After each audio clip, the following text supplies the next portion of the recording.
Alright, ladies and gentlemen, it is your boy Joe Carroll at HBIC. No need to adjust your computer screens, and please don't enlarge it because my head is too big. But yes, I am back. I have a 2-year retirement. It's Head Chat, bringing it to you live and in color right here to your computer screen. On the line, I have a personal friend of the mystery woman found in Steve McNair's condo downtown apartment. On the line, close friend, Tiffany. Are you on the line with us? Yes, Joe, I'm here. Hey Tiffany, how you doing tonight? I'm good, doing pretty good. How are you? I'm doing good. First of all, I want to thank you for taking time to join us here on the show. And I understand that you are a fan of Head Chat. Thank you. I am. It's no problem at all. I definitely do not mind ever coming on your show and letting everybody know anything that I have to say. Well, thank you. And I also want to take time to express my condolences for your loss, because I know that no one probably saw this coming. I know I definitely didn't see this coming, and I'm sure as a close friend, you didn't see this coming as well. No, none of us saw this coming at all. It's not something that would be in her character. Right. Well, before we start, I guess my first question is, how did you know Miss Kazemi? I mean, did you go to school with her? I knew. Well, her name is her American name is Jenni. Okay. I'm going to refer to her as Jenni just so you don't get confused. But I know her well enough to have been completely shocked by all of this happening. Now, saying you didn't know her very personally, on what level would you say you knew her? Were you homegirls? Were you friends, best friends, sisters? How would you explain your relationship with Jenni? I would say we were friends. I guess, I don't know, maybe it's just the kind of personality that I have. She would talk to me about stuff, I guess, because she figured that some of our other friends would tell me about it anyway, so she might as well go ahead and tell me about it. But she would ask me advice about just different situations, different stuff going on in her life, and so I knew a little bit. I knew enough, I guess, Right. to be able to help her out with anything. But yeah, we were pretty close. We hung out a lot, actually. Now, let me ask you a question. Did you know anything about her affair with Mr. McNair, or even if not that, did you ever think that she may have been hiding something this big? Did you ever know her to hide anything this big before? We found out about her and Steve later on in the relationship. I guess because she wanted to, just both of them together didn't want a lot of people all in their business, and I guess with the situation with them being married or not being married, it's like really no. But I guess with that whole situation, they didn't want everybody in their business and everybody running around talking about it, and just, I guess, the word getting out. So they kept it a pretty good secret for a long time. None of us found out until months after they just seen each other. So Now, it was a nice little surprise. Now another question, Tiffany, is at the time, was Steve married, or did you know if he was married? I mean, there was speculation about him being separated, and there was speculation about him being with his wife, and no one really knew if he was coming or going. So what was the situation there and then? I do not know. I still don't know if they're married or not.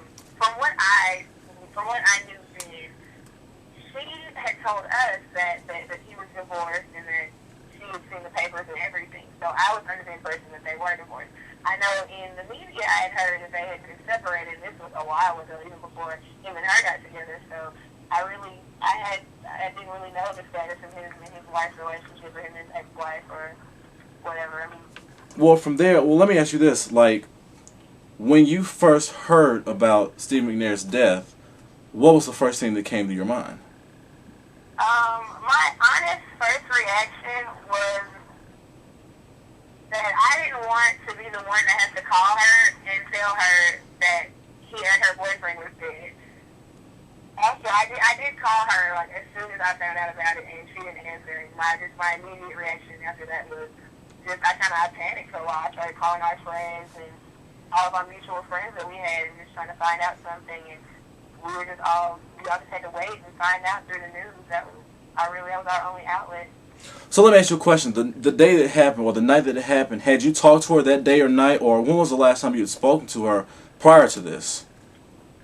The last time I had hung out with Jenni, I'd seen her at her job a couple times, and she'd also been out of town a couple times since we hung out. But the last time we hung out, I can't remember the exact day. It was either, I know we went to her house to watch a basketball game, so it was either during the playoffs or during, like, one of the final games, but I'm not exactly sure. But it has been a good while since we hung out with her.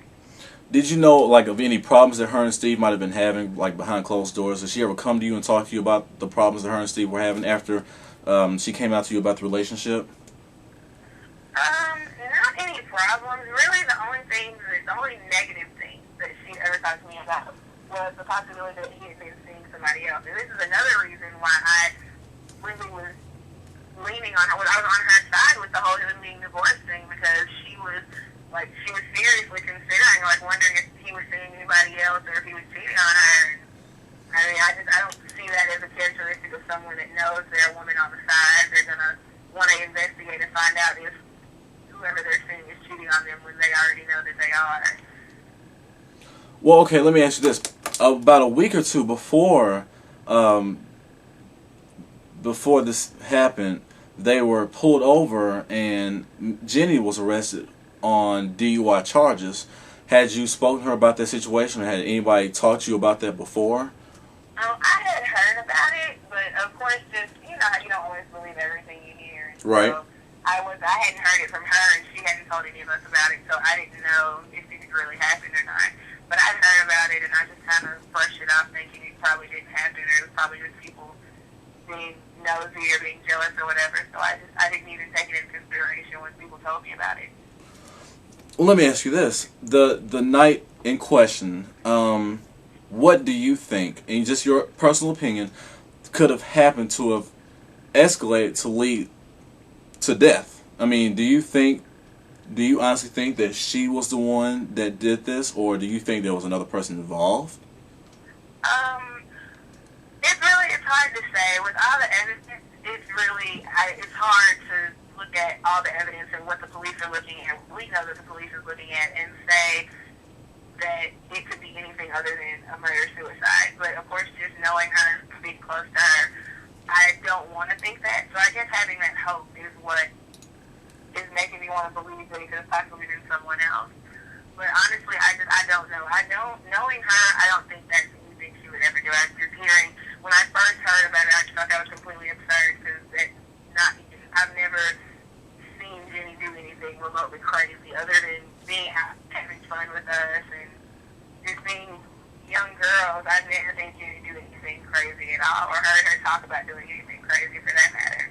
Now, the way you speak about it, I mean, it seems like that she had her own life outside of her affair with Steve McNair.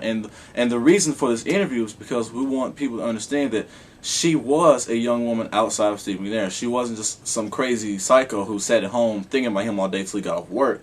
I mean, she had her own life. She worked. She had friends. I mean, she had a job. Oh, definitely.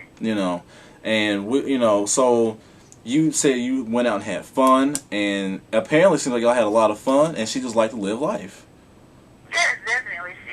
She was not a homebody or anybody to just sit around and be shy or bashful. Jenni was just one of those people that was always really outgoing.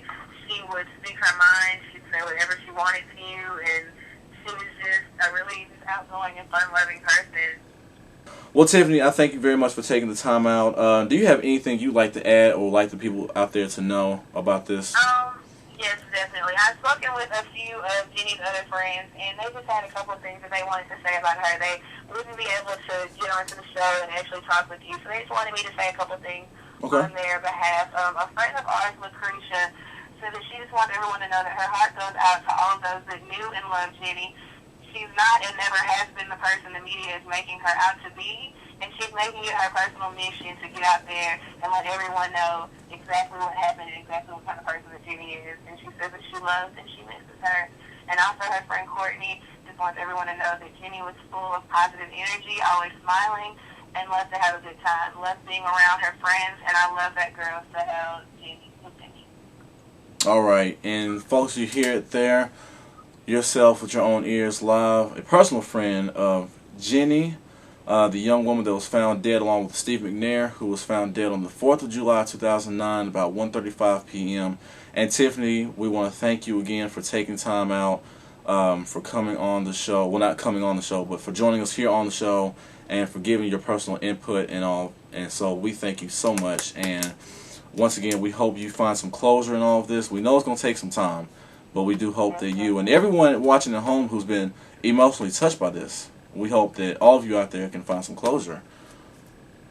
All right, so thank you again, Tiffany.